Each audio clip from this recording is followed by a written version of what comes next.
Esse tema é um tema que eu vi que ficou um pouquinho jogado de escanteio nas igrejas por um tempo. Ninguém queria falar sobre isso, porque outros assuntos são mais importantes, dizem, né? E foi assunto que a gente se afastou de tratar desse tema. E é verdade que existem outros assuntos que são muito importantes, mas a gente não pode ficar sem falar sobre pureza, ficar sem falar sobre esse assunto, porque o mundo grita muito forte. E está tornando muito, muito, muito forte. E se a igreja não se posiciona, não ensina, não vai direto a esse ponto, a gente começa a ouvir o que o mundo está falando. Não tem como. Porque a gente vive no mundo, a gente não está vivendo isolado. Então é importante a igreja ter isso em pauta, porque a Bíblia tem isso em pauta, tá? E é justamente porque a gente acha, e Marechal fala mais sobre isso, a gente acha que não tem padrão. E aí a gente começa a ver dentro das igrejas, dentro dos relacionamentos, dentro do processo de conhecer alguém, como que é semelhante ao mundo. A gente às vezes não vê diferença nenhuma entre como os cristãos se relacionam e como o mundo se relaciona. E o mundo nos bombardeia com esse assunto. Vocês sabem disso. Então, por todos os lados, eles estão gritando o que é sexualidade, o que é paixão, o que é amor, o que é coração, o que é seguir seu coração, o que é desejo, o que é casamento, o que são as vontades. Está nos filmes, está nas novelas, está nos livros, está nas séries, posts, conversas, fotos no Instagram, passeatas. E não espere nenhum tipo de elogio à pureza. Não vai ter zoeira. Vai zoar. Você vai se sentir assim, tem algo errado comigo por eu estar caminhando diferente. A Elizabeth Ellis, meu livro que dá o título dessa conferência, inclusive, ela fala justamente sobre como que o mundo está sempre lutando por essa liberdade sexual. Então, os homens não são... Ela fala, né? Os homens não são homens, a menos que provem sua masculinidade seduzindo o maior número possível de mulheres ou de homens, pois agora podemos escolher segundo a preferência sexual. Podemos ir para a cama com pessoas do sexo oposto, ou mesmo sexo que nós, não importa, a mera questão de gosto. E todos nós temos o direito aos nossos gostos. Era sério sobre ventilador. Aí ele começou falou assim, o ventilador era ruim antigamente, porque na época que os palestrantes usavam papel. Aí eu olhei para minha bolsinha, estavam meus papeizinhos ali. Tá voando aqui. Mas, enfim, ela diz, todos são livres, né? O mundo diz. Ninguém mais está preso, não precisa negar nada a si mesmo. Na verdade, ninguém deve negar a si mesmo algo que deseje ardentemente. É perigoso fazer. Então, gente, o mundo está gritando aí que a sexualidade é o centro da sua identidade. E isso está refletido na forma como as pessoas se vestem, isso está refletido no linguajar das pessoas, nas fotos, nas dancinhas de TikTok. E se a igreja se calar sobre isso, sobre a nossa sexualidade, sobre o nosso coração, sobre os nossos desejos, sobre o que é o casamento na palavra de Deus, a gente vai parar de discernir o que é a voz de Deus e o que é a voz do mundo. As coisas se confundem mesmo. E se confundem porque a gente está vendo como se confunde na prática. E o triste é que a gente está numa geração de crentes que já culpam o Espírito Santo por causa dos seus desejos pecaminosos. Você já viu como é que funciona? É assim. Deus me fez assim. Deus me fez assim. Quando eu ajo de acordo com os meus desejos, então é uma coisa boa, isso é um bom sinal. Crentes culpando o Espírito Santo pelos seus pecados. E um autor chamado Christopher Young, não sei como fala o sobrenome dele, ele fala que não tem nenhum outro pecado que é tão ligado à identidade quanto os pecados sexuais. Porque ser fofoqueiro não é quem você é o que você faz. Ser adúltero não é quem a pessoa é, mas o que ela faz. Odiar outras pessoas não é quem a pessoa é, mas o que ela faz. Mas a atração sexual pecaminosa, fora do casamento, seja hétero ou homo, é tratado como quem você é. O que você sente é o que você é? Não. Esse autor ainda diz Sabemos que fomos criados à imagem de Deus. Portanto, rejeitar nossa essência inerente e substituí-la apenas pelo que sentimos ou fazemos é, na verdade, uma tentativa de dar um golpe de Estado contra o nosso Criador. Não precisamos descobrir com essa identidade. Ela já é dada por Deus. Então, gente, ao contrário do que o mundo diz sobre o que é nossa identidade, baseado em filosofias, baseado em questões culturais, e que isso vive mudando, nós crentes temos uma base muito sólida para a nossa identidade. Nós não somos, o autor fala, eu acho muito bom, nós não somos só experiência, não somos só experiência, nós somos sola escritura. Nós somos só a palavra, nós somos só a escritura. Então a gente precisa entender que a palavra de Deus, o Evangelho, está numa rota totalmente de colisão com esse ídolo da liberdade sexual que a gente fica disputando aí por todos os lados. A Elizabeth Elliot, ainda nesse livro, diz que a vida amorosa de um cristão é um campo de batalha crítico. Precisamente ali se determinará quem é o Senhor. O mundo, o próprio eu e o diabo, ou Cristo. Vamos ler lá a passagem que a gente combinou? 1 Coríntios 6, 18. Fugir da impureza. Qualquer outro pecado que uma pessoa cometer é fora do corpo.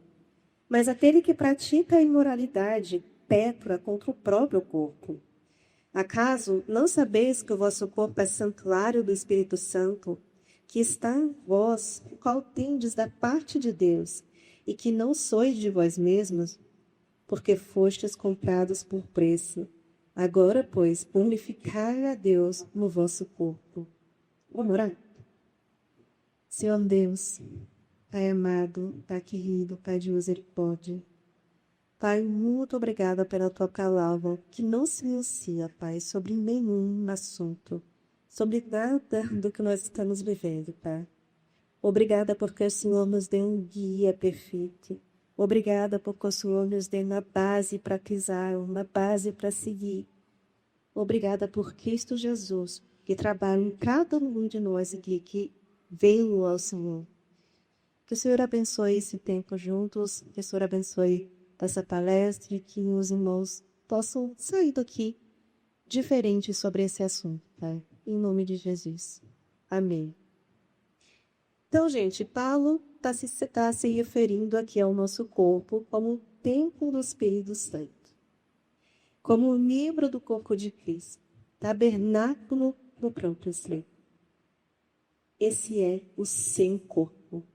Você que veio a crer em Jesus como seu Salvador, você está lavado pelo sangue de Jesus, você está lavada pelo sangue de Jesus. Você é nova criatura. E eu quero começar já nivelando isso aqui. A gente já vai começar nivelando dessa forma. Minha irmã, meu irmão, o seu passado não tem mais poder sobre você. Não tem, não importa o que você fez no passado, ou ainda que esse passado tenha sido ontem. Se você se arrependeu genuinamente diante de Jesus, esse passado não te condena. Você é limpa, você é limpo por Jesus. E esse chamado para a pureza é para você também. Não importa o que você fez no passado, por causa de Cristo você é nova criatura. E o chamado para a pureza é para você também, daqui para frente. É muito importante falar isso nos dias de hoje, por causa de uma turminha aí que anda tomando umas peruas vermelhas e falando muita besteira por aí. Então, você teve um novo nascimento em Jesus Cristo, um novo começo, uma nova história. Não caia nessa historinha, não caia na mentira do inimigo, e esse inimigo pode ser seu namorado, de achar que porque você caiu em pecado antes, a pureza não é mais para você. Não caia nessa, você é pura, amiga. Meu irmão, em Cristo você é puro, você é limpo, você é nova criatura. Você é uma filha amada e redimida do Senhor. Não deixe que o inimigo te fale o contrário. Em Jesus você é nova criatura e agora você anda em novidade de vida. Você anda com novos passos, um novo andar. Esse chamado é para você também, um novo caminhar, uma nova direção. O Diego vai falar bastante sobre isso nas pregações dele. E agora você segue os passos de Jesus. Você segue os passos de Jesus, o conhecendo, o amando na palavra, na Bíblia. Todos nós somos pecadores, todos nós já nascemos em pecados, mas independente da condição de nascido, para Jesus importa-nos nascer de novo. O Christopher, nesse autor, ainda diz, não importa se você acha que nasceu alcoólatra, você deve nascer de novo. Não importa se você acha que nasceu mentiroso, você deve nascer de novo. Não importa se você nasceu viciado por pornografia, se você acha que nasceu viciado por pornografia, você deve nascer de novo. Não importa se você acha que nasceu qualquer outra dificuldade em relação aos pecados sexuais, você deve nascer de novo. Minha irmã, meu irmão, você deve nascer de novo. E a palavra de Deus nos dá, na sua palavra, né, ele dá um uso redimido para os porcos. Ele dá um uso com propósito para os porcos, com pureza. Então, esse tem que ser também o seu foco a partir de agora, você que é nova criatura. A Bíblia regulamenta a sexualidade humana. Muito básico. Nossos corpos não nos pertencem mais, mas a Deus. E Deus regulamenta a sexualidade que o nosso corpo vem. O mundo vai dizer aí que está tirando a sua liberdade, que é muito ruim. Ah, não, vocês não sabem o que é prazer, o que é alegria. Minha santidade é muito vista desta forma. Mas, gente, o que o mundo faz, o que eles chamam de liberdade, é prisão. E se você tem um passado, você sabe que é prisão. Deus ordenou que a união carnal fosse realizada pelos que se unem em casamento. E você já sabe que tudo que está fora disso é fornicação, é pecado. E acarreta responsabilidade. A sexualidade, segundo a palavra de Deus, ela tem dois caminhos aqui. A castidade na solteirice e a fidelidade no casamento. E castidade na solteirice é mais do que você se abster, mas é você transmitir pureza, você transmitir santidade. E a santidade, a fidelidade é mais do que... Oi? Entendeu?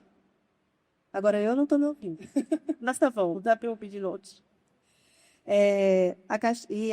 A fidelidade é mais do que apenas manter a castidade e eliminar o sexo ilícito. Mas ela transmite o compromisso de aliança. E o que a Bíblia diz é simples. Se você está solteiro, você fica na abstinência e fuja dos desejos. Se você é casado, seja sexual e emocionalmente fiel ao seu cônjuge do sexo oposto e fuja dos desejos lascivos da mesma forma. Mas vocês sabem que lidar com as coisas do coração é bem difícil, né? Bem difícil. Inclusive, a Elizabeth Elliot, que eu estou usando porque ela dá uma minha conferência, ela diz que, à medida que eu ia me tornando mulher e começava a descobrir o que havia em meu coração, eu vi com muita clareza que de todas as coisas difíceis de governar, nada era mais difícil do que a minha vontade e as minhas afeições. E a gente sabe que é assim. A Bíblia propõe que o ser humano é uma unidade. E o cerne está no coração. Sentimentos, vontades, pensamentos têm sua fonte no coração. O reverendo Václav Gomes explica que o desenvolvimento geral de uma pessoa cresce no coração de sua religião básica e do relacionamento de paz ou inimizade para com Deus, compreendendo a formação intelectual, a expressão volitiva e o equilíbrio emocional. Em outras palavras, nosso coração ele envolve intelecto, vontade e emoção. E em cada situação nós formamos organizações em nosso coração e a gente vai manipulando as coisas. A gente vai manipulando o intelecto para se adaptar à realidade exterior, da nossa verdade. A gente vai juntando elementos emocionais para suprir essas necessidades, aparentes necessidades. E algumas vezes a emoção vai alterar. E aí vai fazer com que o intelecto e a vontade sigam seus movimentos. Outras vezes a vontade vai comandar. E aí vai ser obedecida pelo intelecto e pelas emoções. A gente tem que lembrar que em Marcos 7:21 diz: de dentro dos corações dos homens é que procedem os maus desígnios, a prostituição, os furtos, os homicídios, etc, etc, etc. Por causa da queda, os desejos do nosso coração estão corrompidos. E, gente, eu tenho um filho de 1 ano, que é muito bom ver o desenvolvimento dele. É meu primeiro bebê, né? É muito legal ver ele desenvolvendo. E desde o começo, eu falava sempre pro Diego: amor, daqui a pouco esse bebezinho vai estar cheio de vontade. Eu não estou preparada. Eu não estou preparada para ele demonstrar as vontades dele. Porque, por enquanto, a gente vai ali, bota de um lado, bota do outro, faz o que quer e tal. Mas agora, quando ele já começou a expressar nele, ele já começa a expressar ali na introdução alimentar, né, gente? Já começa a demonstrar o que quer e o que não quer. E agora, mais ainda, briga comigo para trocar a fralda. Cadê desse tempo? Imagina quando esse menino começar a demonstrar, expressar suas vontades. E veio aí, né? É muito difícil, eu realmente não estava pronta. E ele é assim, o Arthur, como toda criança mesmo, tá com o intelecto, com a vontade, com a emoção em formação. O intelecto dele é ingênuo, ele é incapaz de reconhecer o que é verdade. Então, ele vive muito pelas vontades dele, confundindo as emoções. Então, ele confunde as emoções dele. Ele confunde o que é fome com o que é desconforto, ele confunde solidão. Então, às vezes, o que acontece é isso. Por isso que eu tenho que estar lá à noite, porque ele tá se sentindo sozinho num lugar novo e aí ele quer mamar. Mas não é, entendeu? Isso é porque ele é uma criança. E para ele amadurecer, à medida que ele for crescendo e a gente for ensinando, para ele amadurecer, ele vai ter que aprender o que é verdadeiro, o que é real, e quais são o que é verdadeiramente uma necessidade. E eu só falei isso para te lembrar que você não é uma criança. Você não é uma criança, o seu intelecto, a sua vontade, as suas emoções já foram formadas. E como cristão, você sabe o que é verdade. Você sabe o que é real. E você é chamado a amadurecer isso. Não pode ficar aí capengando, não, e dando desculpas. Basilau fala que nós somos a reprodução dos movimentos do nosso coração. E nós somos motivados por uma de duas forças. Uma é o poder de Deus, que é o Senhor da verdade, de amor, de toda boa obra. A outra é o usurpador e medido, o diabo, propondo uma realidade aparente, um amor por si mesmo e obras mortas. Deus planejou que a gente se atentasse aos seus graciosos mandamentos e promessas para dirigir os movimentos do coração. Todos nós fomos criados para desejar a Deus como um bem maior. Mas com a entrada do pecado no mundo, o nosso desejo passou ao que é criado, ao invés do Criador. E a proposta do diabo é que nós ouçamos os ídolos e as vozes do mundo, o nosso próprio coração, e obedeçamos os nossos caminhos. Então a gente começa a transgredir e se conformar ao padrão do mundo. A gente começa a transgredir o padrão de Deus e se conformar ao padrão do mundo. Para você tentar entender sobre os seus desejos, se eles são pecaminosos ou não, porque ter desejo em si mesmo não é pecaminoso, se o sentido final for pecaminoso, o desejo é pecaminoso. A Elizabeth Elliot diz: se existe um inimigo das almas, e eu não tenho a menor dúvida de que existe, algo que ele não pode suportar é o desejo por pureza. Por conseguinte, as paixões de um homem e de uma mulher tornam-se seu campo de batalha. O amante das nossas almas não impede isso. Eu ficava perplexa, pois parecia que ele deveria sim impedir, mas isso não acontece. Ele quer que aprendamos a usar nossas armas. Eu gostei muito de como a Elizabeth Elliot coloca isso, Porque caminhando aí, né, com mulheres, no meu caso, o que eu mais escuto, mais ouço, é esse tipo de pergunta. Por que que Deus não tira isso do meu coração? Se Deus não quer que eu me case com Ele, e aí normalmente é um descrente, por que que Ele não tira esse sentimento do meu coração? Por que que Ele não tira esse desejo do meu coração? Por que que eu ainda gosto dele se é errado o relacionamento com Ele? Por que que Deus não tira isso do meu coração? Por que que eu tenho desejos se Deus não quer que eu case? Se eu tenho desejos, Deus quer que eu case. Se eu quero casar, é porque Deus me quer me dar um casamento. Ou então Ele deveria tirar esse anseio de mim. Gente, cristãos não são imunes às tentações. Quando você vem a Cristo, quando vem a conversão, quando você se torna nova criatura, essa fé, ela não some com as tentações que você vai viver. Jesus foi tentado. A vida cristã não é sobre não ser tentado, mas é sobre ter a capacidade que o Espírito Santo te dá de ser santo mesmo em meio às tentações. É difícil, mas você não está sozinho. É complicado, mas você não está sozinha. É sobre como você responde às tentações, como você resiste à tentação ou como você vai permitir que essa tentação se torne pecado. E talvez você caia no pecado, caia no pecado e se arrepende um dia, e cai no dia seguinte, repete, repete, repete. E você diz que você pede para Deus que Ele te livre dessas tentações para que você não peque mais. Olha, ó, crente culpando o Espírito Santo de novo. É como se você estivesse dizendo que o que Jesus fez na cruz não é o suficiente. Vejam, a Elizabeth Elliot ainda diz, se os anseios fossem embora, o que nós teríamos para oferecer ao Senhor? Eles não nos são dados para oferecermos. Precisamos controlar as paixões e não erradicá-las. Como aprenderíamos a nos submeter à autoridade de Cristo se não tivéssemos nada para submeter a Ele? E você tem que tomar cuidado com as coisas que você está ouvindo, internalizando, ouvindo do mundo, que entra na igreja de muitas e muitas formas. Porque sim, Deus te criou com a sua sexualidade, meu irmão. Deus te criou com a sua sexualidade, minha irmã. Mas Ele te criou como um indivíduo completo e um indivíduo completo em Cristo. Então não há necessidade absoluta de uma união física para você ser quem você é. E quando se fala, né? Quando se fala e for acontecer, tem que ser só dentro do casamento.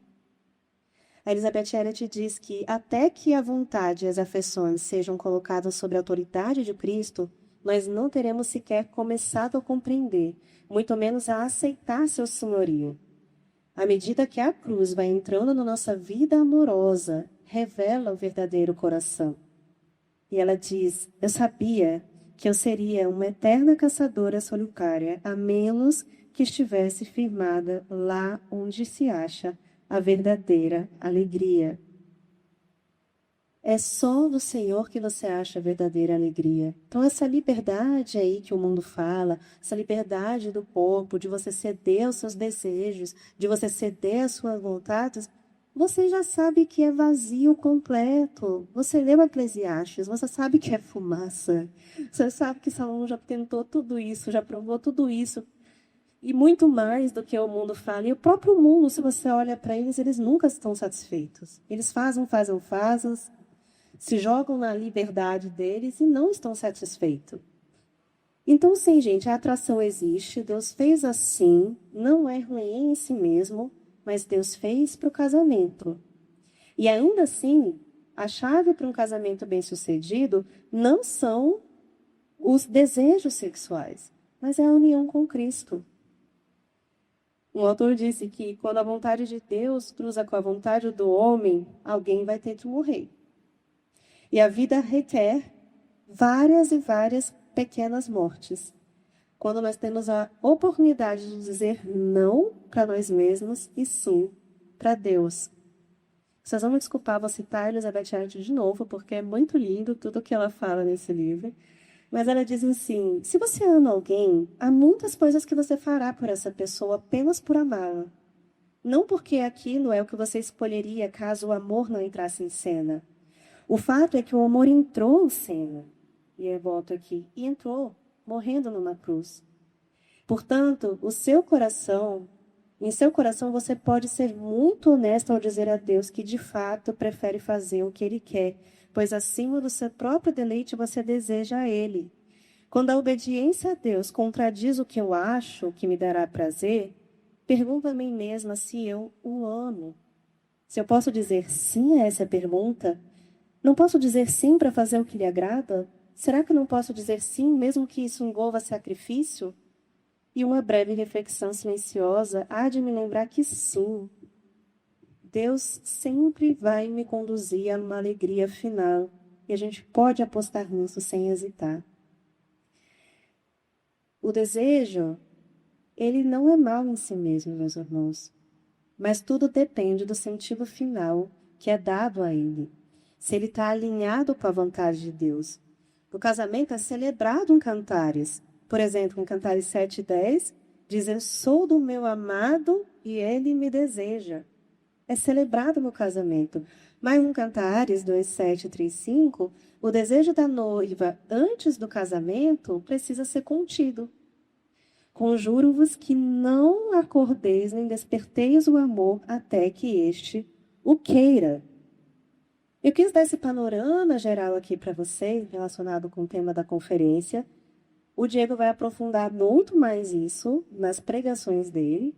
E eu quero que você entenda agora, numa segunda parte, porque eu acho que eu tenho mais 2 horas ainda, pelo Lucas falou. Chega a estar tremendo ali. Eu quero que você entenda numa segunda parte aqui agora que não existe nenhuma vergonha em você desejar o casamento. Algumas pessoas sabem que eu tenho um ministério com solteiras desde que eu estava solteira. E sempre eu achei muito importante tratar do lugar que o casamento tomou como idolatria no coração, principalmente das mulheres. Essa ideia de que ela só está procurando um casamento, ela só quer um marido, ele só quer uma esposa. Não só na falação dos outros, mas no próprio coração mesmo das pessoas. Então, assim, a minha época, quando eu cheguei na igreja, quando veio a minha conversão, eu vivi muito isso, um casamento no lugar de idolatria, em que as pessoas, principalmente as mulheres, se sentiam menos crentes do que as pessoas que eram casadas. E acreditavam que o casamento era o que ia dar uma santidade, ia dar uma crentice extra para a pessoa. Então, assim, existem péssimas razões para você querer casar, e principalmente quando você quer do casamento, que somente Deus quer casar. E a resposta bíblica para quem coloca o casamento ou qualquer outra coisa nessa posição está em 1 Coríntios 10:14. Meus amados irmãos, fujam da idolatria. Só que, à medida que o meu ministério com solteiras foi seguindo e conhecendo pessoas e lidando mais com pessoas solteiras, eu vi que agora a gente tem um outro extremo que a gente tem que tratar também, que são os solteiros que não querem casar. Que não veem mais o casamento como uma necessidade, como algo bom, como algo a se almejar, mas que estão adiando isso pelas motivações erradas. E isso vai ser o tema do meu trabalho final do mestrado, se Deus permitir, meus filhos permitirem, porque falta um semestre. Então, como pecadores, a gente está sempre indo de um lado para o outro dos extremos. Então, eu vi de perto, eu fui uma pessoa que idolatrei casamento, mas eu vi de perto também no meu ministério as pessoas que não querem mais casar. Então, sim, você só querer casar pode ser idolatria. Mas quando você tira o só dessa afirmação, se você tirar o só porque seu coração está alinhado, você está entendendo que você é completo em um Cristo, então você vai ter, tira o só e vai ter. Ela está procurando um marido, ele está procurando uma esposa, ela quer casar, ele quer casar, e a Bíblia vai dizer bom para ela e bom para ele. Deus fez o casamento com um propósito belo e ele quis que muitos cristãos se unissem em matrimônio. E até hoje ele diz que isso é bom. Não tenha medo de buscar o casamento. E é difícil para a gente, é muito difícil, eu percebi no ministério, que é muito difícil para a gente entender, para o crente entender que você está contente com uma coisa não significa você não querer outra coisa. Então, muita gente acha que para estar contente na minha situação de solteira, eu tenho que não querer casar. Mas isso é muito confortável. É o que a gente já falou aqui sobre os desejos. Então, gente, estar completo no Cristo é justamente o que vai te libertar para querer as coisas boas que Deus dá. E o meu ponto é que você estar contente e satisfeito na sua solteirice não significa que você não quer casar. Não é preciso você ter vergonha. Eu gosto muito como o Marshall Segal fala no Ainda Não Casei. Ele diz que um chamado para permanecer solteiro é tão verdadeiro e significativo quanto o chamado para o casamento. Não é um chamado decorrente de um fracasso, mas diferente de um chamado para o casamento, o chamado para permanecer solteiro não está gravado em pedra. Se Deus te chama para o celibato, talvez te chame para permanecer solteiro pelo resto da vida. E ele faz isso por relação a muitas pessoas. Ou talvez ele te chame para permanecer solteiro por algum tempo, por um período, antes de te chamar ao casamento. Algumas pessoas, gente, adiam o casamento por razões muito, muito erradas. E, infelizmente, o que eu vou falar agora é muito mais relacionado aos homens. Porque alguns homens gostam muito da posição de serem justamente um dos poucos homens na igreja. Né? Eles gostam da solteirice não porque eles podem servir melhor ao Senhor, não porque eles podem estar envolvidos em alguma missão específica. Eles gostam da solteirice para servir a si mesmos, com a liberdade irresponsável e com colecionar mulheres interessadas, por não querer se prender muito cedo. E aí vão homens solteiros com 35, 40 anos, e a que tudo indica, eu posso continuar adiando, porque tem tanta mulher na igreja solteira, né? E nisso vai, como o Joabi que fala num livro sobre a solteirice, ele diz que há outro pecado. Vou passar de novo. Há outro pecado que tende a atormentar as pessoas solteiras.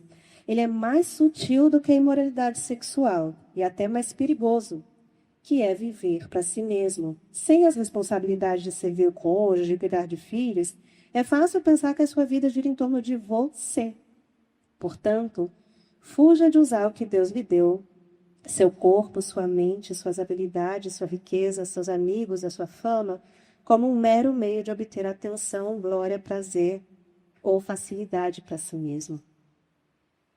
Enfim, outras pessoas desistem do casamento porque tem histórico na família ruim a respeito do casamento. Outras pessoas desistem do casamento porque estão cansadas de entrar no processo de conhecer pessoas. E é chato mesmo, às vezes, né? E em todos esses casos que eu falei, o alvo está completamente errado. O desejo pelo casamento deixou de ser colocado diante de Deus e as pessoas estão olhando para o casamento com os olhos egoístas e mundanos, visando o próprio prazer. O casamento é uma boa criação de Deus. Não há nada de errado ou vergonhoso em buscá-lo ativamente e intencionalmente. Isso é natural, isso é bom. E se você tem o desejo de casar, não tem nada de errado em você se colocar em situações para conhecer uma pessoa cristã de sexo oposto. Porém, quando você está nessa disposição intencional para conhecer alguém, você precisa fazer isso nos padrões das Escrituras e não conforme o mundo faz. A gente vai falar mais sobre isso na palestra de amanhã de manhã.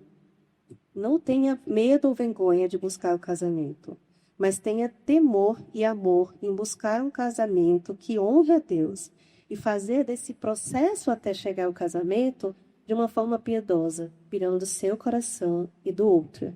Porque tudo que você fizer para a honra e glória do Senhor, você coloca na regrinha do amar a Deus acima de tudo e ao próximo como a você mesmo. Enquanto você estiver querendo, desejando o casamento, que é algo bom, você precisa ter fome e sede de Jesus muito, muito, muito mais. E você não pode amar mais a ideia do casamento, que é uma coisa boa, do que você ama o próximo. Então, o que que você vai buscar quando você pensa em casamento? Você vai buscar o casamento. Você vai buscar um cristão. Você vai buscar alguém para você não se sentir sozinho? Alguém para você sair da casa dos seus pais porque você não aguenta mais? Alguém para satisfazer os seus desejos? Alguém para se enquadrar porque todas as suas amigas e seus amigos estão casando?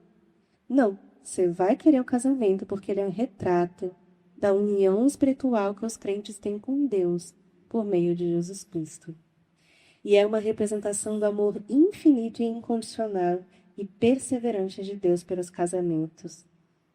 Você quer o casamento porque ele é, desde o princípio, esse grande mistério que representa o relacionamento de Jesus com a igreja.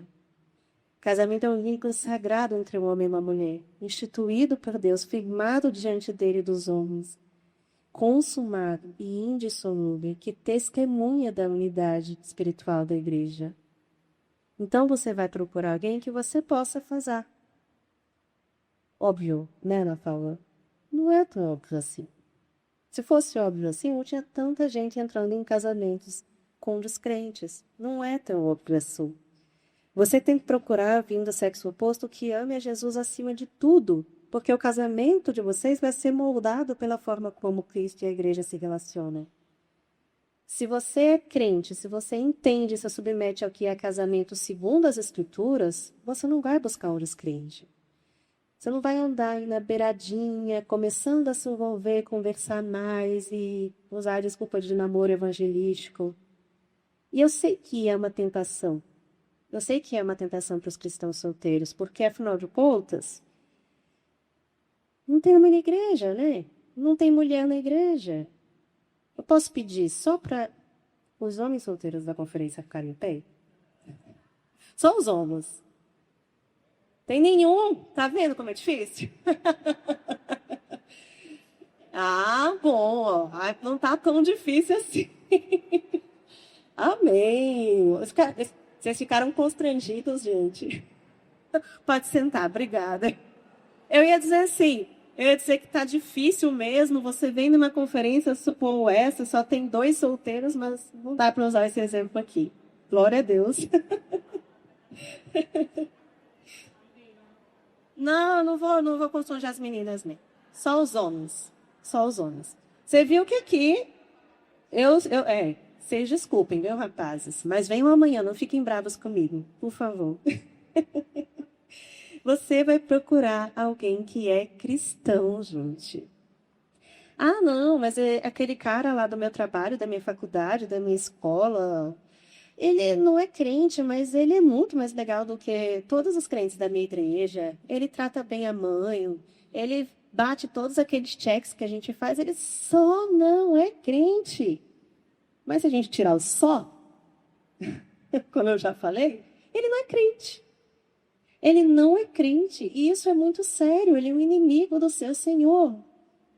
Ele é um inimigo do Deus que você serve.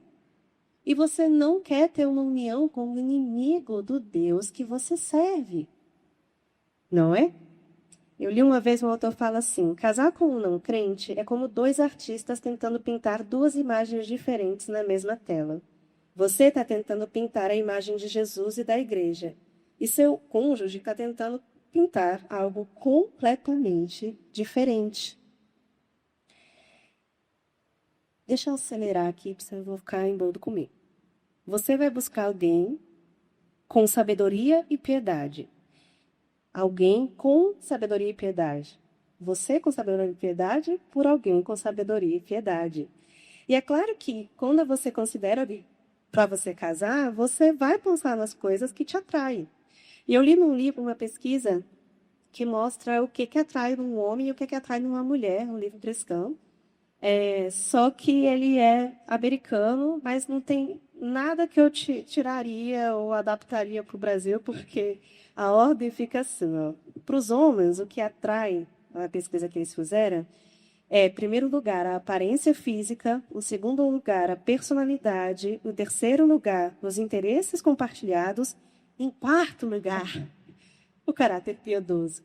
E para as mulheres, a beleza não está em primeiro na lista, viu, rapazes? Então podem ficar felizes. Para as mulheres, em primeiro lugar está a estabilidade financeira. Em segundo lugar, a inteligência. Em terceiro lugar, a personalidade. Em quarto, a aparência física. E em quinto, o caráter piedoso. Tá todo mundo jogando o principal lá para baixo nas pesquisas. E, gente, eu não sei se já aconteceu com vocês, mas é muito comum que você vai conhecer a pessoa do sexo oposto e você acha ela muito bonita e você tá lá super interessada, mas quando você conhece mais essa pessoa, você vê que não era. Não era. Mas o contrário também acontece. Às vezes você não, olha, se você não tem uma atração física por aquela moça, não tem aquela atração física por aquele rapaz, mas isso é preenchido por outras coisas quando você conhece essa pessoa. Não acontece? Acontece. Eu não ia falar um negócio, mas não vou não, porque tá gravado. A gente vê. Então, gente, acontece isso. O seu interesse, a sua atração, ela precisa ser preenchida pelo que realmente importa. Provérbios 31:30 diz que enganosa é a graça e vã a formosura, mas a mulher que tem o Senhor, essa será louvada. Eu não acho que a Bíblia te chama a ignorar o que te atrai no sexo oposto, não, tá? Deus deu sentidos físicos pra gente, Deus te deu suas emoções, sua personalidade, o que você gosta, o que você não gosta, mas eu entendo que a Bíblia nos chama a inverter completamente essa ordem de prioridades.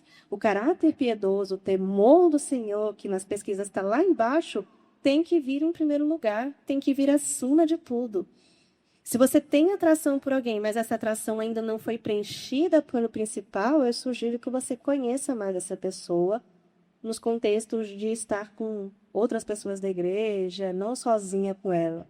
E se você admira o caráter piedoso de alguém, mas não sente atração, a mesma coisa. Conheça mais essa pessoa, se aproxime mais dessa pessoa num contexto com outras pessoas, sem flertar com ela até você ter essas lacunas preenchidas, tá? Mas a gente vai falar sobre isso amanhã. O que te atrai mais quando você pensa no potencial cônjuge? É o charme? É a beleza? É o temor do Senhor? Porque com um não crente você só vai ter charme enganoso e beleza vã. Beleza física, segurança financeira são naturalmente atraentes, mas sem fé, meus irmãos, elas desaparecem. A gente deve procurar por qualidades que vão se tornar melhores à medida que os anos vão passando. E o caráter piedoso de um cristão é o que vai se tornando melhor à medida que os anos vão passando. Nós temos que procurar, nós não, que eu já achei, vocês têm que procurar por qualidades que refletem a realeza de Cristo, a humilde submissão de Cristo. E aqui quando a gente fala de coração, quando a gente fala de paixão, quando a gente fala de pureza, são tantas coisas. Não são só para os solteiros, são para os casados também. Os casados também passam por tentações fora do casamento, que devem ser mortificadas. Então, assim, é tanta coisa, tanta coisa. E o principal de tudo é você se voltar para a palavra de Deus e seguir os passos que o Senhor tão graciosamente coloca lá.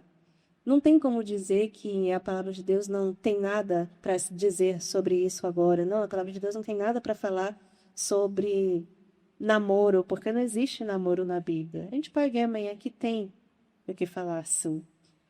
E a nossa oração, a minha, do Diego, do Lucas, dos organizadores aqui do evento, a gente, é que nesse tempo de conferência, nas palestras, nas músicas, nas conversas entre vocês, nas oportunidades que vocês vão ter de comunhão, de se conhecer, que vocês tenham o espírito de vocês alimentado para ansiar por pureza e por santidade, como Cristo ama a santidade. Que seja um tempo aqui em que essas vozes que a gente ficou ouvindo de fora, né, principalmente pelo celular, que essas vozes silenciem, vocês escutem, deem mais volume para a palavra de Deus. Inclusive, vocês podiam ficar assim, deixar o celular de lado enquanto estão aqui, para que quando vocês saiam daqui, vocês saiam alimentados, vocês saiam mais fortes para combater essas ideias mesmo que vêm entrando na cabeça, nas ideias, através de dancinhas de TikTok, musiquinhas que parecem inofensivas e romancezinhos que parecem inocentes. Que vocês voltem os olhos para o alvo correto, que vocês lembrem que vocês são novas criaturas, que vocês têm um novo caminhar. E aqui, nessa oportunidade que vocês estão numa conferência, que tem gente casada, tem gente solteira, estejam juntos, conversem. Tem jovens casados, essa que eu estou vendo, bem jovens, glória a Deus. Tem gente mais velha, casada, aproveitem essas oportunidades de estarem juntos, de conversarem, de falarem sobre a santidade e de buscarem ansiarem isso verdadeiramente. Que com essas vestes limpas, porque o sangue de Jesus limpou vocês, vocês caminhem nesse novo andar em tudo. E também nos seus desejos, nas suas vontades, nos seus relacionamentos. Vamos orar? Senhor Deus, muito, muito obrigada por essa oportunidade de estarmos aqui juntos. Que o Senhor abençoe cada irmão que está aqui. Que o Senhor abençoe suas conversas, suas ideias, seus olhares. Que o Senhor abençoe o tempo de comunhão, as oportunidades de conhecer uns aos outros. Que você dê a eles, Pai, um coração motivado a seguir os passos de Jesus Cristo na santidade, a amar a santidade, a amar a pureza. E que cada um deles possa sair daqui desejando mais de Ti, desejando mais se aproximar do Senhor e se parecer mais contigo. Que o Senhor, Pai, trabalhe, fortaleça o espírito de cada um aqui, em nome de Jesus. Amém. Obrigada, gente.